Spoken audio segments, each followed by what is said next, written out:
Good morning, everyone. Morning. I need some interaction. This is an open forum. Good morning. Good morning. Okay.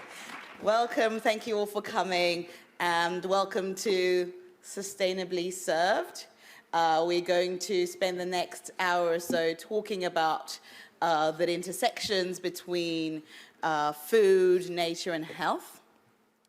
My name is Tolu Oni. I'm your moderator for the day. I'm a director of the Global Diet and Activity Research Group and Network at the University of Cambridge, and I'm joined by an esteemed panel that I will introduce you to shortly.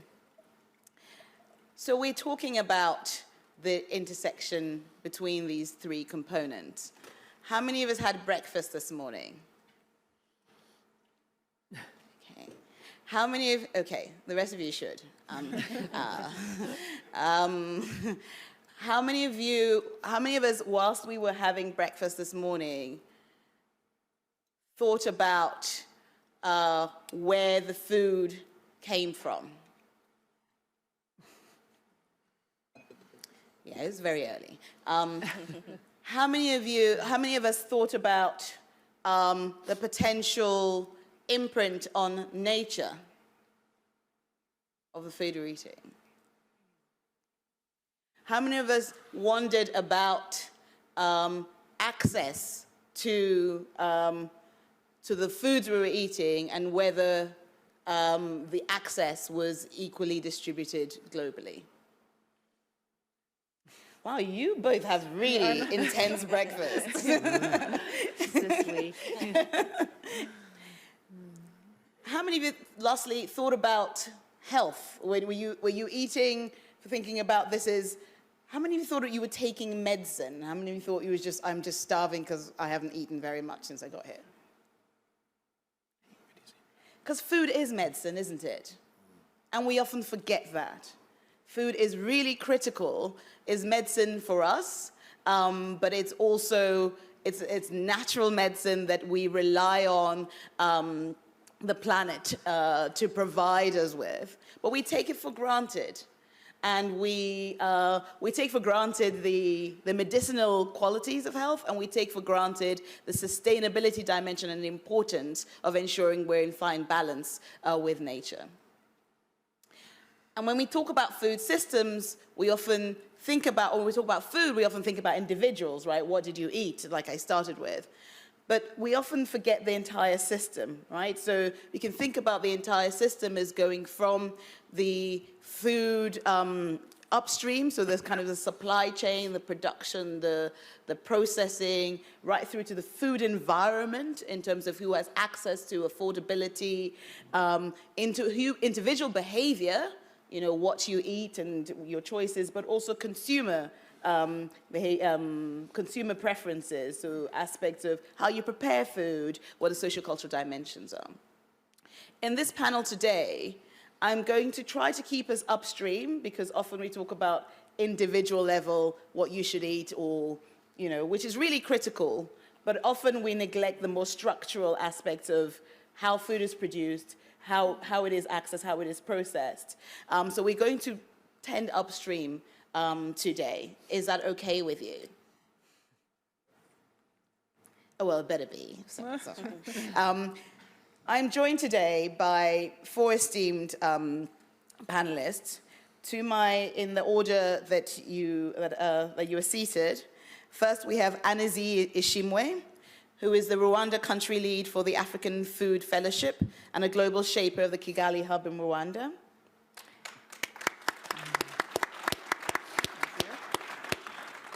We have Wawira Njiru, who is the founder and executive director for Food for Education in Kenya and a young global leader. We have Hanneke Faber, who's the president of the nutrition section at Unilever in the Netherlands. And lastly, we have Arnold Puech Pays, who is the president of the World Farmers Organization in Italy. Okay, so in the spirit of zeroing in on the food supply chains and the food environments and the drivers that influence these. Arnold, I'm going to start with you. So obviously you lead an organization on, focused on farmers, where our food comes from, the production. Can you tell us a little bit about what you're experiencing on the ground, or that intersection between food production and climate change, and just some of the initiatives that perhaps yourself and your farmers are underway to support more sustainable food production? Thank you very much. In the World Farmer Organization, since a few years, we share experience of farmers to fight climate change. And we have an internal action with name Climate Makers, where we share experience of farmers, how in developing country, like in developed country, how farmers find solution and create or co-create solution to face the importance of climate change. Climate change diminishing the yield sometimes it's increased the yield. But really the yield of the farmer changes very often from one year to another, and it's really a big challenge. And the adaptation of climate change is the main issue for the farmer at this time, everywhere in the world. And how are they, can you give us some examples of, maybe focusing on your last point on adaptation, are there any examples that your farmers have embraced to address or to respond to the climate crisis? First of all, the management, the water management is fundamental. The necessity to storage the water where the water is in surplus is fundamental. Is the first things that we have to do everywhere in the world. And secondly, with this with less amount of water, to use this water in the best way. And I am just focusing on the water, but we can also speak about seeds. We can also speak about plant protection products. We can also speak about biocontrol, a lot of other solutions we are developing at the same time. But the water, plants, it's water and sun and ground, but water is the main element. And I know we will hear from, she says, putting Anysie on the spot, some of the approaches that are being taken further down the chain. But Arnold, before I pass on, come to Hanneke, I'd love to hear from the perspective of the farmers themselves, because often we see farmers as food producers, but they're also food consumers themselves, right? On account of being human. Can you talk a little bit to that experience? So, a lot of my work is in the African context, and you actually have context of high levels of food insecurity in farming communities, so which is a bit of a paradox. So, can you talk a little bit about that? You need to be aware that sometime on the farm, the livestock production is a way to secure the food of tomorrow. Because when you have an excess of production, it's the animal who can eat that, and it's the freezer sometime in the country. You need to be aware of that. In the developed country, it's not the case. But in the developing country, livestock is something fundamental in the balance of the diet between the crop production and the livestock. We need both, and it's a sustainable way frequently to farm the land. Okay. So in the next iteration of questions, we'll come to kind of thinking about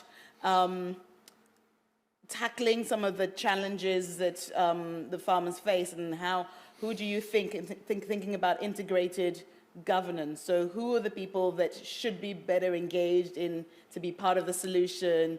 What is the agency of the farmers and how is accountability? So I'll come back to you on that. So I'm just pre-warning you.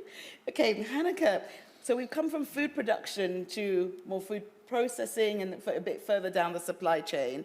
Unilever has recently made a public commitment to a healthier food standards, right? A new benchmark for public reporting of the healthiness of your food sales.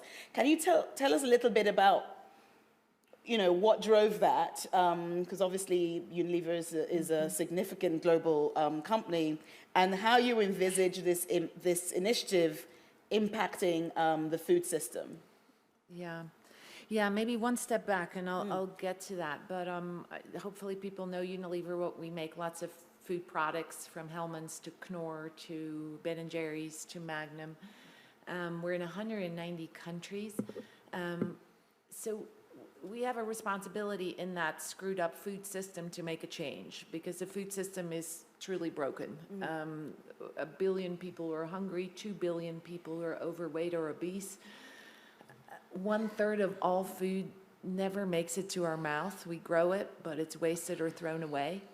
And the food system is responsible for 30% of all greenhouse gas emissions. So there's a lot wrong, and they're all linked to each other with the food system. And again, as a big player, we have a responsibility to make change. So we have made a number of public commitments, to your point. The most important ones are more plant-based, especially here in the West, in the US and Europe.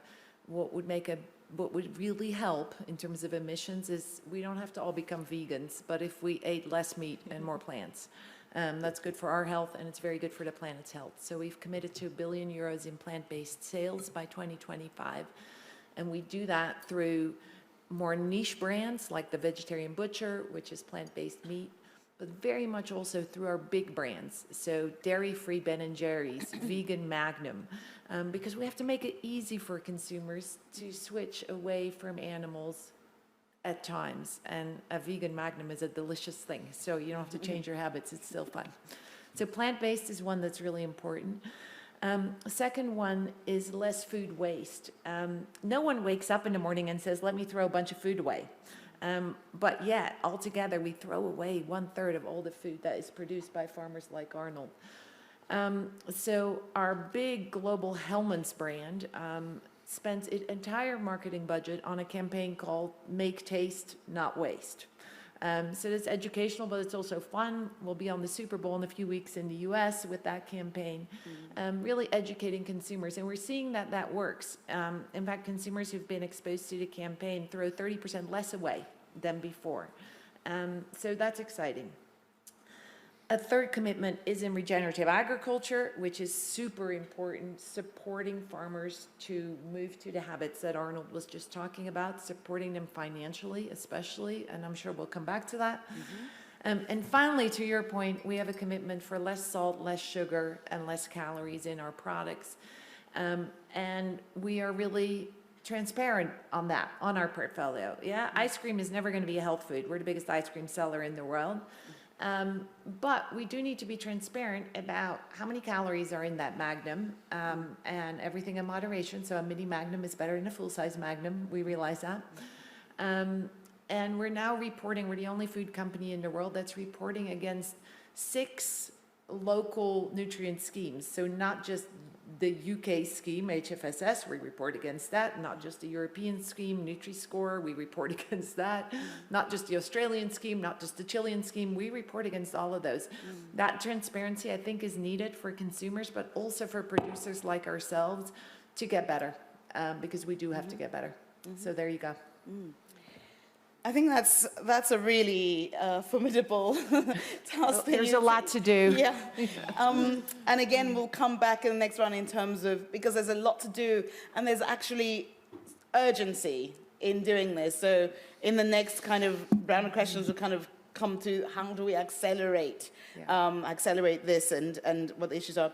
But just a follow-on question for you, Hanneke. Thank you for pointing out that when we talk about malnutrition, right? We have what should actually be considered is usually considered a triple burden of malnutrition, right? So there's undernutrition, there's overnutrition, and there's nutrient deficiencies. Yeah. But often we say malnutrition, we mean undernutrition, but we're actually getting to a point where increasingly more people with an overnutrition form of malnutrition versus under, and this is a global phenomenon, not just in places like Europe and North America. I want to ask how you ensure that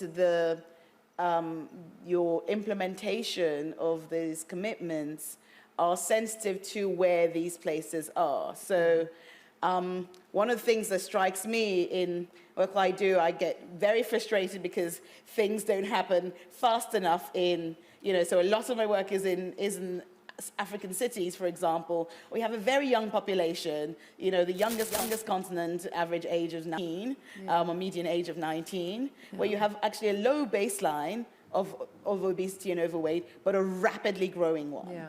And so you could argue the argument for accelerating that change to prevent ill health, and there's also the context where climate vulnerability is experienced highest. But often we see that the rollout of these kinds of initiatives is delayed in those contexts. So you have reformulation of a product in Europe, but it's not reformulated in Asia or Africa. And that actually is externalizing these health and climate costs down the line. So can you talk a little bit about that? No, so 2/3 of our business actually are outside of the US and Europe. So it's very important for our business. And it's, like you say, it's super important to figure out in a country what's needed. And then what do you do and what do you not do? So let me give you an example of what we do and what we don't do. So both in Southeast Asia and in Africa, there's a lot of nutrient deficiency amongst children.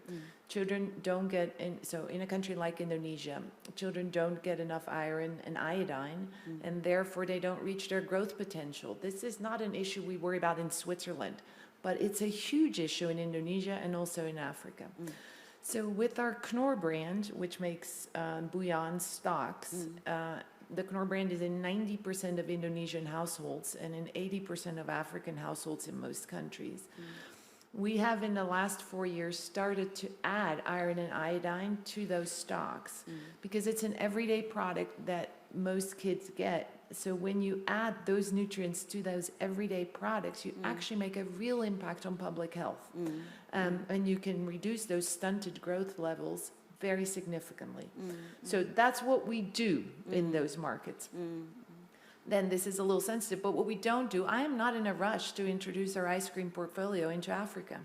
I'm really not in a rush because it's got downsides as well, and I very much recognize that.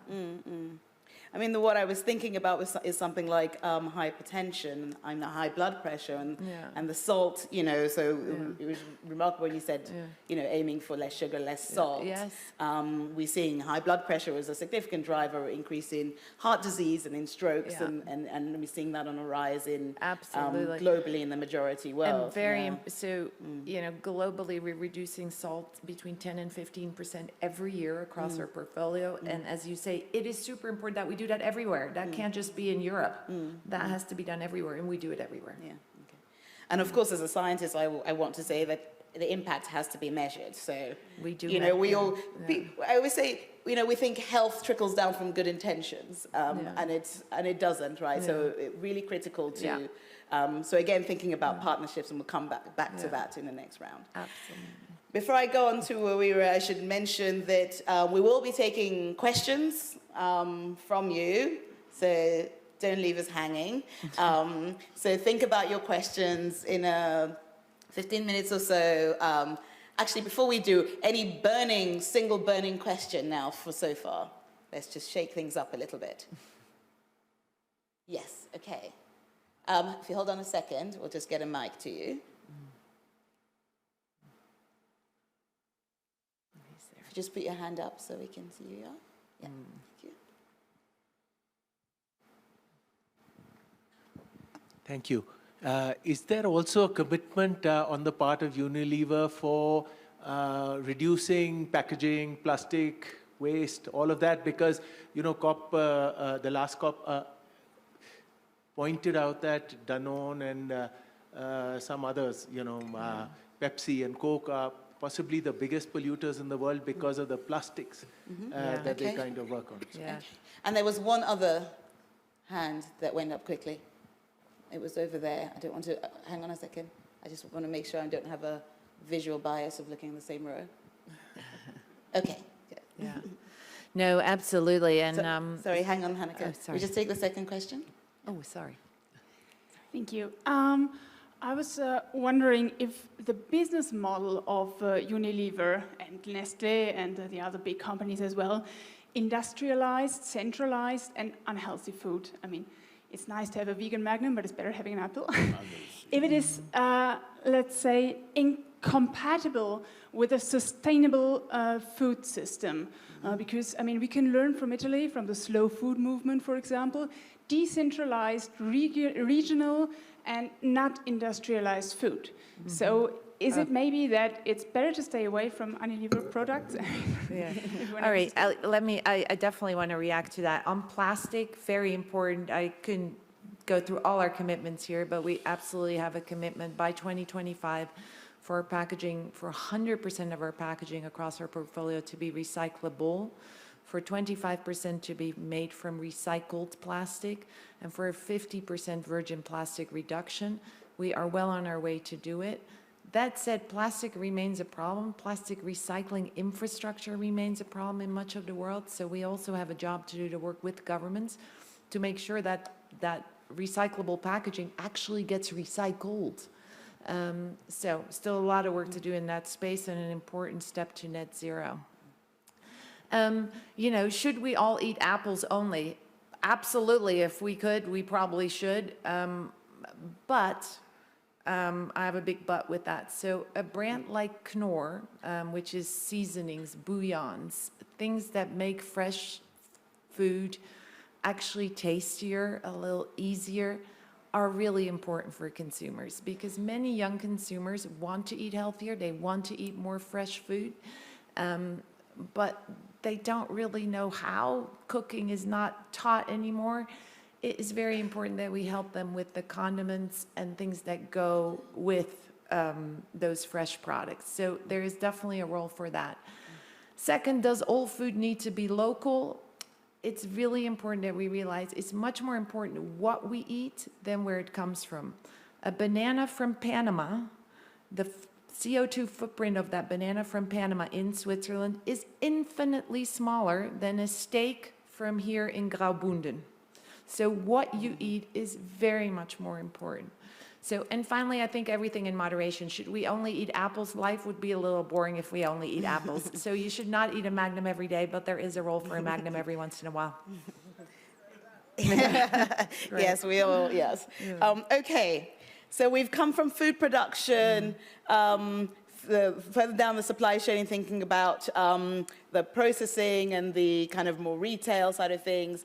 We want to now come to the food environment, where we were, in particular, let's zero in on schools, right? So I talked about earlier about a young continent, but also the importance of youth globally. And if we're thinking about health, we want to not just treat disease, we want to prevent ill health, so the importance of nurturing this early. Can you tell us a little bit about the work that you do and your organization does in the school environment with respect to achieving nutrition security? Thank you. I'm very excited to be here, and thank you to my other panelists and Tolu for this session, especially around food sustainability and providing sustainable food. So I'll introduce Food for Education a little bit, an organization that I started a little long time ago. And about 10 years ago, I was 21, trying to fill a need in my community, just ensuring that kids who are hungry didn't have to learn while hungry. So it sounded very simple. It sounded, if people are hungry, if you didn't have breakfast today, you have the access to just go get something very close to you or get an apple, for example, and eat that. But many children across the world don't have that access, and many people don't. We have a lot of undernourished people. I mean, in my continent, around 1 out of 4 children are stunted because of undernutrition.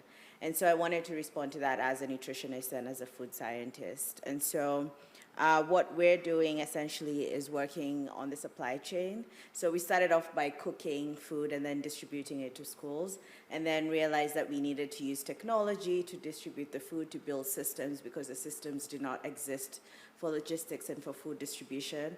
And then we had to go down the line and work with farmers, for example, to help them produce local food, to work on supply chains that are local, and then are also regional, to ensure that we're getting the right food to kids.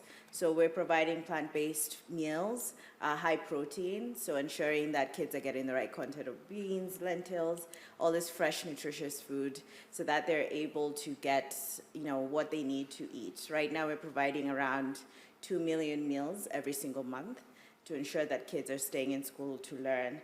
And I think one of the things that we've seen around food production and distribution, especially on our continent, is there is the effects of climate change.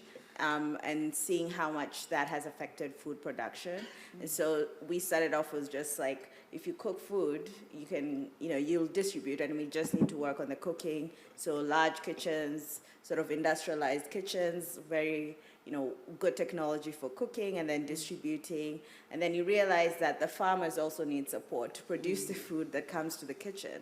And so having to become an end-to-end sort of fixer of the supply chain to ensure that when the food is, the right food is coming to our kitchens and it's being produced properly to go out to the schools. And so we've seen the effects of climate change, inflation. I mean, our cost per goods right now has gone up to 75% in the last couple of months, just because of the current inflation. And when you see that effect on us, the effect is worse on the most vulnerable in the world, and the ones who are living with a very small disposable income or none at all. And when there's a shock of even 5%, let alone 75%, the effect is that they eat less, that children have access to less nutritious meals, so they're choosing a higher carbohydrate meal instead of bringing in protein, which is usually more expensive, even if it's plant-based, and that affects the nutrition of children. So when you have 1 in 4 children who are stunted, you don't want a situation where food is 75% more expensive. So those are some of the things that my organization is working on, and I think one of the things is, as we're talking about a global world and essentially accelerating impact and helping everyone live a productive life, nutrition is really key to ensuring that people, especially children, and especially the African continent, which is soon going to be 1 in 5 people in the world, has access to nutritious meals.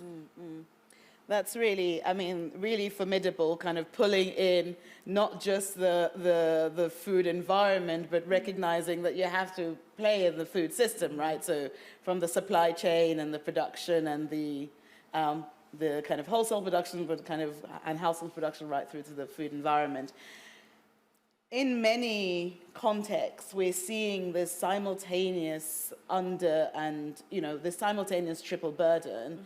You've touched on the nutrition deficiency, you've touched on the undernutrition.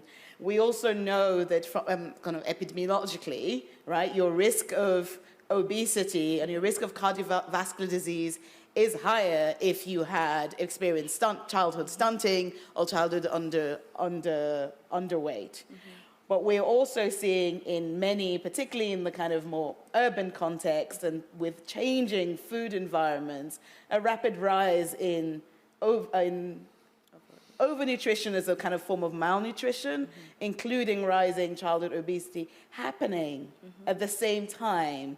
So I wondered what your experience is, because some of my experience is seeing even within the same households, right, having simultaneously kind of obesity and and stunting and different forms of malnutrition happening within the same households. So how have you experienced that in your work, and how do you, what is your approach to that in the context of nutrition security, not just going to carbohydrates and not just going to the ultra-processed, which are often cheaper, but higher in trans fats and things that increase your risk of obesity. Can you tell us a little bit about that intersection for you? Yes, of course. I think one of the things when you're thinking about obesity and overweight, especially in our context where affordability is actually one of the biggest issues that determines how you access food. So if something is cheaper, you're more likely to go towards to buy that. And so we've seen, for example, when I talk about plant-based protein and for example, beans, providing beans in every meal that we provide ensures that kids have the right content of protein. However, beans are more expensive in the market than, for example, buying a more carbohydrate-dense meal or buying a more processed meal, especially when the production is more industrialized and beans are just grown and there's climate change, there's all these things that are happening that are affecting production of the raw beans that are required to cook. And so what our organization is doing is trying to fix that supply chain problem to ensure that kids have, and especially families, have access to more nutritious meals. And these nutritious meals are, as I said, packed in protein, which is really, really important for kids to get, but the right kind of protein to ensure that they're growing. And so, we do see, in my context, because we work in public schools only, Kenya has a poverty rate of around 46%, and that's across most African countries. You find that undernutrition is most prevalent, but now we're seeing more overnutrition, obesity come up, and I think one of the things is first an affordability issue, where nutritious food is more expensive to access, and then the second thing, especially if you're in the urban areas, nutritious food is more expensive to access, and then the second thing is awareness. So therefore, it becomes more important to let people know what is the downside of eating a rice-only meal versus eating rice and beans, for example, and what does that, you may feel full, but your nutrition, you need the micronutrients, you need the macronutrients to be able to do that. I think we raised another important point around hypertension. One of the things is, for example, in Kenya, more people are dying from hypertension than they are from HIV/AIDS. And that is an up-and-coming trend to see, showing that there's a huge burden of undernutrition, especially eating the wrong food and not having access to the right food. And then lastly, and linking to Arnold's earlier point, because you talked about it when talking about production, and I thought of indigenous food crops, right? So globally, there's been this kind of homogenization, if you like, of crops at the neglect of many kind of indigenous crops that have kind of been lost because they couldn't scale, coming to your point in terms of local versus kind of global food systems. Have you come across this, and maybe, Arnold, if this is something kind of within your farmer network as well, something to reflect on, how to support that? Because we've lost a lot of crops that are quite nutritious, in terms of grains, in terms of that just become unaffordable to produce, much less to eat, and that is, but are also more sustainable to farm, but we've kind of lost. So, have you come across that on your production side of things, and how are you engaging with that? Yes, I think that there's a loss of, as you said, indigenous crops, especially with supply chains more. So, for example, if you're eating rice has become very global. So in Kenya, we used to eat more different meals around brown, millet, all these different cereals that you'd put in your food. But now we're kind of, streamlining. All of us are eating sort of the same thing every single day. And what we're doing, for example, is thinking about how do we help farmers go back and start thinking about ways of producing those meals. It's really hard because at our scale, we need a lot of produce. So we need a lot of food coming to us, and a lot of times you find that there are smallholder farmers with small farms, and sometimes their produce doesn't meet our sort of production ability. So we're thinking about how do we invest in them to be able to improve. So is it types of beans that are more indigenous to Kenya, that grow better, that are more steady when the climate disease resistant, changes, climate disease resistant, yeah. exactly. So that's some of the things that we're thinking about, but it's a challenge. It's really hard, especially when I think food supply is becoming more, the same kind of food being eaten across different households across the continent. Yeah. Thank you. Arnold, I want you to park that, please, because I'd love to hear your thoughts from the farmers' organization's perspective. But I want to get to Anysie. We've just heard kind of incredible work that Food for Education is doing in Kenya. I think we'd all agree that we need about 1 to 2 billion more Wawiras to scale, right? So how do we get more of that? How do we build that pipeline? So in your work, you're building and training a kind of a next generation of food systems leaders so that we can actually have more of these type of initiatives.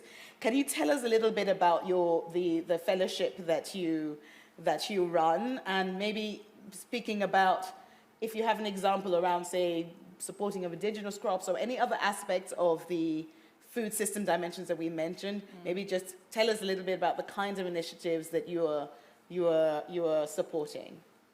Sure, happy to. So we are a network of food systems leaders. I mean, people like Wawira, but we recruit food system leaders working across, the whole value chain, agricultural value chain. Some people are coming from the private sector, public sector, civil society. In Africa, we are in Rwanda and Kenya, so depending on each subnational food system, we have different priorities and impact areas that we focus on. So for example, Rwanda, being the size that it is, we are probably the most highly or densely populated country in Africa, so issues of land use are important. We also have high levels of malnutrition, for example, so issues of access to nutritious foods are important. In Kenya, being on the coast and aquaculture being important, we focus on that. So to frame who we recruit in our network, it depends on what the national priorities are. But we want people working alongside the food systems to come together, because people like Wawira are addressing an important issue, but you sometimes find that they are working in silos, not collaborating with other food systems leaders. So to share examples of some of the work that our fellows are doing, I want to focus on those who are working in nutrition because, for example, you're not part of our program, but you will be a great addition. We do have people who are doing nutrition initiatives in schools, refugee camps, working with health centers to prevent malnutrition before it happens, to incorporate nutrition education in neonatal education. So we have people focusing on that. But we also want to be very proactive and start, let's say, incorporating technology into addressing some issues that, for example, farmers face. So an example of one of our fellows who's working on the issue of information flow. How do we make sure that, because in Rwanda, for example, before every agricultural season starts, an extension officer goes to the farm with what they call extension grow guides, with all kinds of information that farmers need for that particular season. But that process is very cumbersome. So to, for example, leverage technology to make sure that farmers, whether or not they have a smartphone or a non-smartphone, can use a USSD code to access that information directly on farm, will make the whole process of production and growing food more efficient. So we have another example I can give is one of our fellows in Kenya who he started, working with the aquaculture community, of course, making sure that they have sustainable livelihoods, but also spotted that they had a shortage of fish feeds. And he started doing his, research on how can we produce alternative fish feeds, and he's now, set up a whole factory, to produce alternative fish feeds. So they're working on all kinds of initiatives, but the added advantage of the fellowship, to speak more specifically about the fellowship, is that we want them to come together. We have a big focus on systems thinking and, systems-based approach to problem solving. We don't want them to be fixing surface-level problems or problems that will continue to repeat themselves over the years, over generations. So we challenge them to think about the solutions they're providing more systemically. Like, how do you go beyond the surface level to think about structures, patterns, mental models in the communities you're working with that are affecting or influencing the problem that you are trying to solve. So that's one, bringing them together to think systemically about these issues, but also bringing them in the same room. So you have a Wawira here, but we also have someone who's working now in public policy. So how do you make sure that they're in the same room, understand each other's experience, so that as I am in the ministry crafting policies, I am aware of, the farmer's experience, because I've been part of that network and we have first-hand experience, including also by default of being in the same room, usually some of them start collaborating. So it's a pretty cool initiative that is, addressing, the gap in leadership, I guess, in food systems. But also making sure that changes are not just, focused on, like, let's address, political leadership, but ensuring that everyone who's working alongside the value chain is addressing, the issues and working more together. systemically. Yeah. Okay. I hope that makes sense. Yeah. No, fantastic. So I'm going to start with you, kind of in reverse, Anysie, in thinking about how to accelerate this, right? So a mnemonic I often think about integrated governance is 3 A's, right? Thinking about actors, thinking about the agency, and thinking about accountability. So I'm going to direct one of those in the interest of time for each one of you so that we can kind of delve into questions from the audience. So for you, who is not at the table in terms of building the capacity and accelerating action by these systems, food systems leaders? So in terms of the actors, who needs to be, who is on your wish list? If you need to accelerate the impact of what you're doing, who are the actors that should be there that are not sufficiently engaging right now? That's a very good question. I think the very first actor that comes to mind is, farmers, cooperatives of farmers. And I'm not saying this because it's the most, emotionally provocative thing to say. I think sometimes, like you said, there's a lot of top-down, decision-making. A policy is made and it informs how, everything else is run. And I think it's also important to collect, information, data that's also coming from people who are closer to the soil and the land. Yeah. Okay. So you've picked some farmers, so you've kind of passed the ball on to Arnold. So I'm going to go to you as a farming actor. I'll ask you, Arnold, to take the question of in the indigenous crops and thinking about that, your experience with that. But I'm going to ask you about the agency, A. So what would you see as really critical to increasing the agency of farmers to accelerate their work in producing food more sustainably? What is on your wish list? The farmers are like all the people. They are driven by the market. And they want to continue to be driven by the market. Of course, we can be helped. And to come back at the first part of the conversation, in the less developing country, the capacity of storage the surplus of the production is a big problem. You need investment in all this country, and it must be done by global investors. Africa, Asia have not enough money for that at this time, and in the interest of everybody in the world, we need to help them. If Russia now is becoming a big exporter of grain, it's because they have created, since the end of the wall between East and West part of Europe, they have created a lot of capacity of storage, and now they have also increased their capacity of production. But we can do the same in the rest of the world, and it's a way to be more sustainable tomorrow.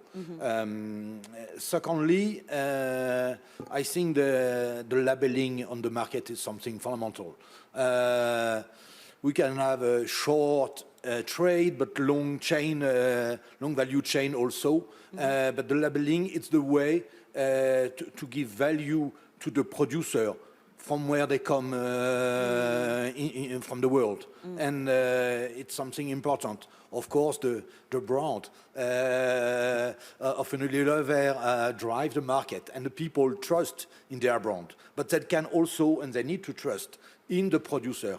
And the labeling is something important because, of course, we can buy our product on the daily market every day, but most of the time and more we go in the supermarket and we buy something in plastic, even we need less plastic and we expect less plastic. But between our idea of citizen and our idea of consumers, sometimes we have differences.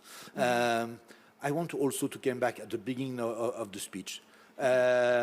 When you see this wonderful landscape outside, it's not only because you have the snow, it's not only because you have nice houses, it's not only because you have pine trees, it's also because between all that you have pastures. And on this pasture you have grass. And grass, be sure that it's not something you can smoke. It's not something that humans can eat. It's only cow, sheep, and lamb who can give value to that. And dairy product, meat, are coming from this area. And also, under these pastures, you have the carbon storage of the world. If you destroy all this carbon storage, you increase the greenhouse gas emission. And you need to have a complete speech. I can accept as farmer, of course, to have a regime, a diet with more plant-based. But don't come from an extreme to another. We need both, and a lot of people need both. Some people can join one extreme or the other, but most of the people need both, and really the pastures are a big chance for the world. Thank you for pointing that out, because you also, it's important for climate in terms of carbon storage, etc. But you're actually pointing out something when you say nice. It's important for our mental health. So we've talked a lot about physical health, but we haven't talked about food as mental health, but also that intersection with nature. So thank you for connecting that. We're running out of time, and I really don't want to miss the opportunity to get questions. But I want to come to Hanneke. The third A that we haven't touched on is accountability. And so picking up on Arnold's point on how we measure the impact on health and on climate.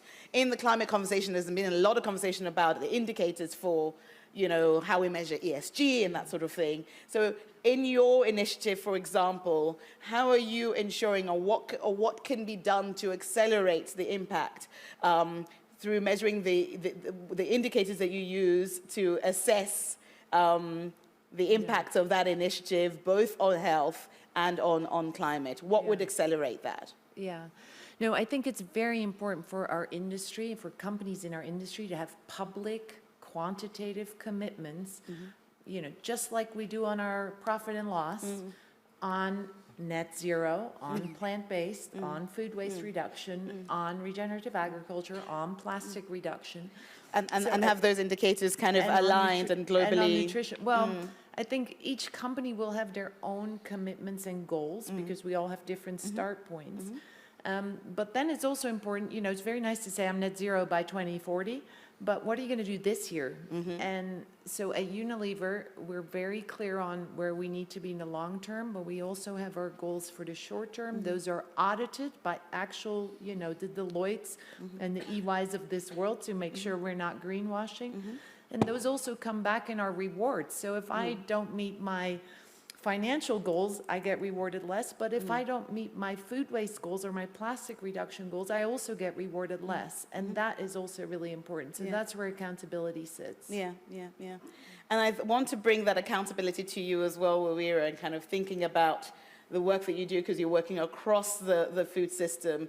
How do you ensure and how do you kind of reflect a mirror back to increase accountability as a way of driving and accelerating the change that you're trying to effect?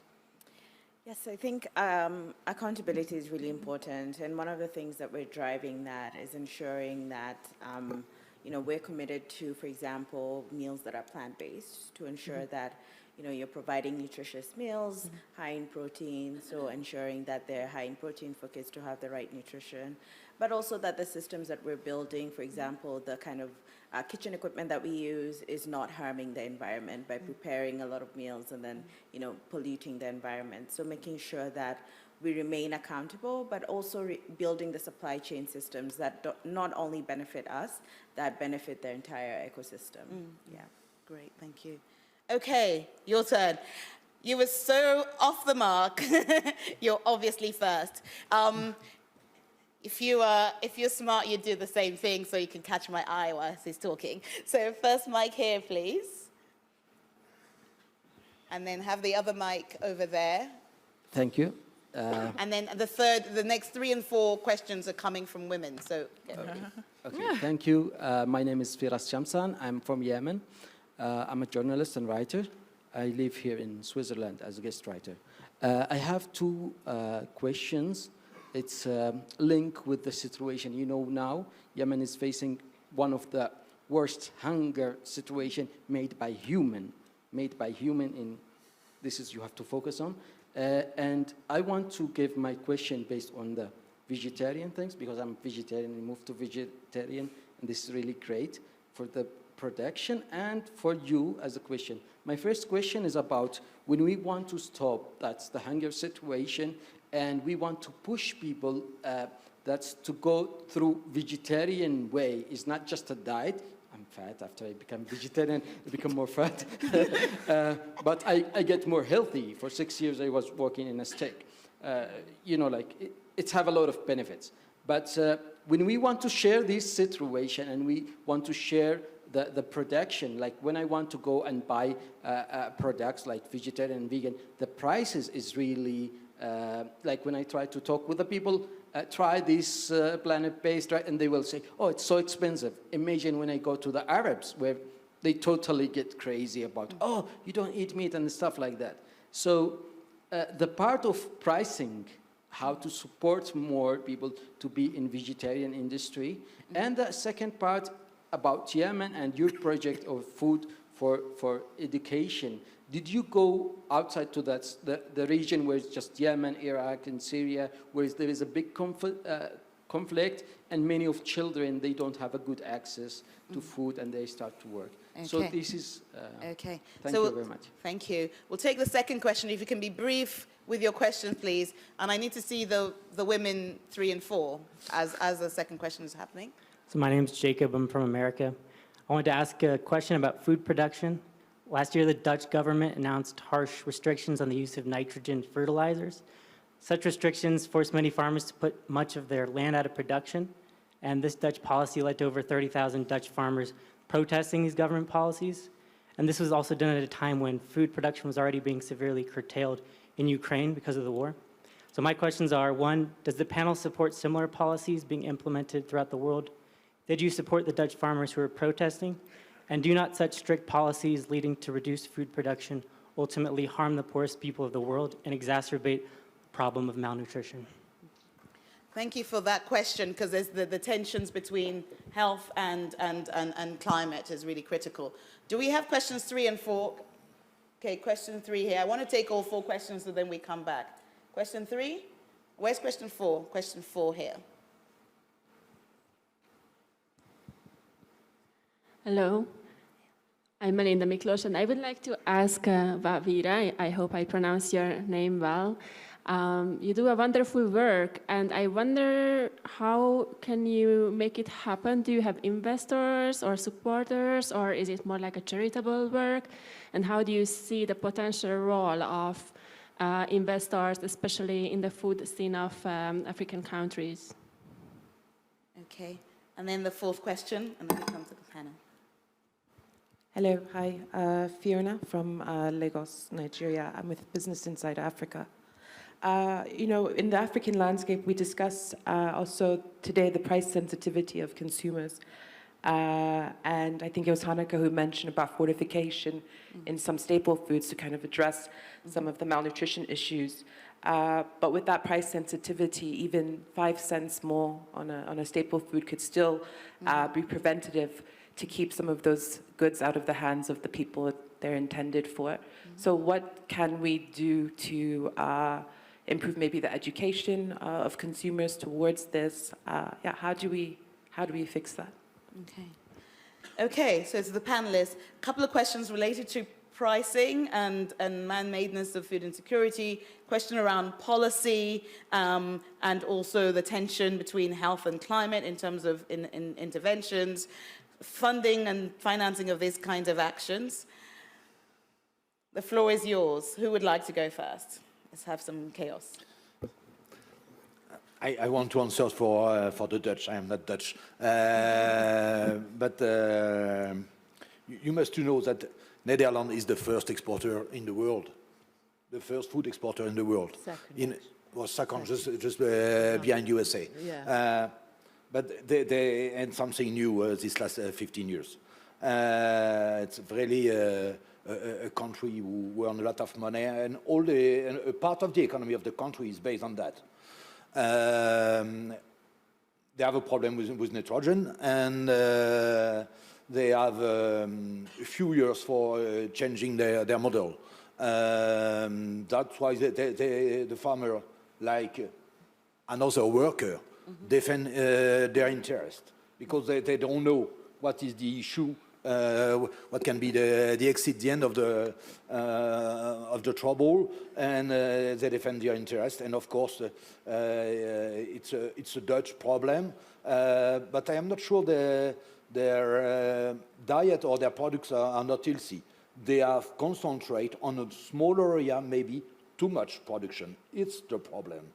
But for per kilo produce, they are really efficient. Like a factory, like a large factory, is more efficient than the small slaughtery that I have on my farm, for example. Okay. Thank you. Who would like to take another? It doesn't have to be in any order. Wawira? I can be the lawyer of a devil. Yeah, so I am Dutch, Okay. and our business is based in Holland. It's a very difficult situation in Holland, and I have a lot of sympathy for the farmers who are protesting, because it's their livelihoods and their business at risk.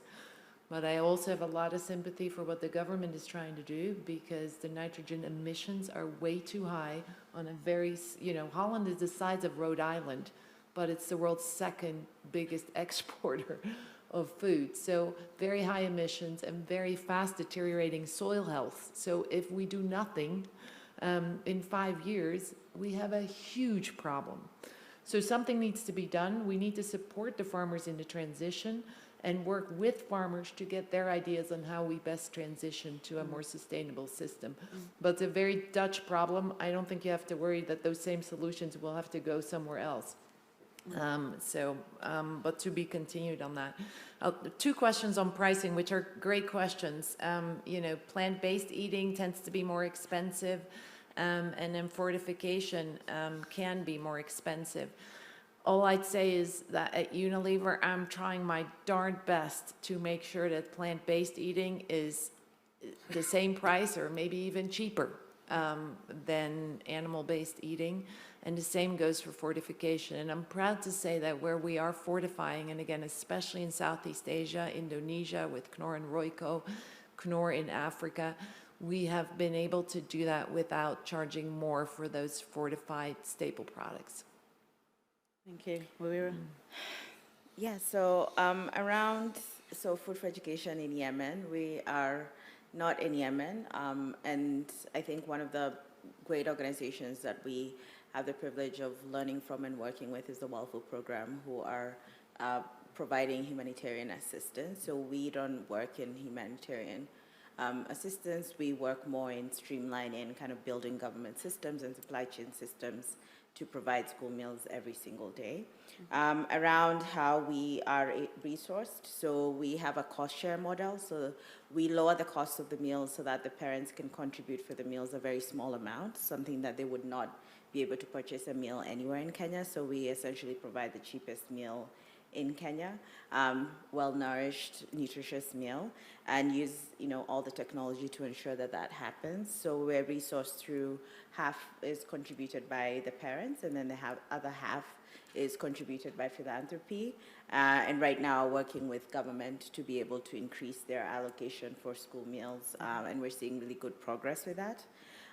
In terms of pricing and affordability, actually, plant-based meals are cheaper in our context than meat products because of sort of the supply chain that exists for meat versus plant-based products. And I think one of the things that we're seeing is how can we make sure that there is more fortification, there's more access to more variety of plant-based products, so different types of beans and different ways of fortification. One of the things, I'll touch on fortification quickly, is that we are mainstreaming through our government partnerships more fortified produce to children. For example, right now we're working to provide fortified porridge, which is whole grain, very cheap, to around 40,000 children every single day to ensure that, and that is a government partnership to ensure that they're getting the right nutrition.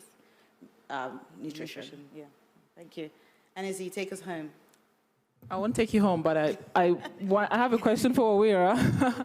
Since, I kept saying that you would be a great candidate, I'll be very quick. We can't do the question? She can't respond. She can't respond, Yeah. okay. You can ask But me just after. food for thought. Yeah. Food for thought. Food for Okay. thought, to think about how, if you were our fellow, the question would be, how do we address, the root cause of children being in schools and lacking food and, going back home probably to the same conditions. So something to think about We build better supply chains. Okay. Yeah. So better supply chains and more fundamental structural drivers of inequity. I love the idea of labeling of the producers, right? So not just the brand, but also having a producer brand. I love that idea. I love the idea of working across, breaking down the silos, confronting the complexities and the conflicting realities that we have to when we're talking about human and planetary health, but we can't shy away from that. We just have to confront that. Thank you very much. I really appreciate the questions that you've asked today. Please join me in thanking the panelists for an excellent session.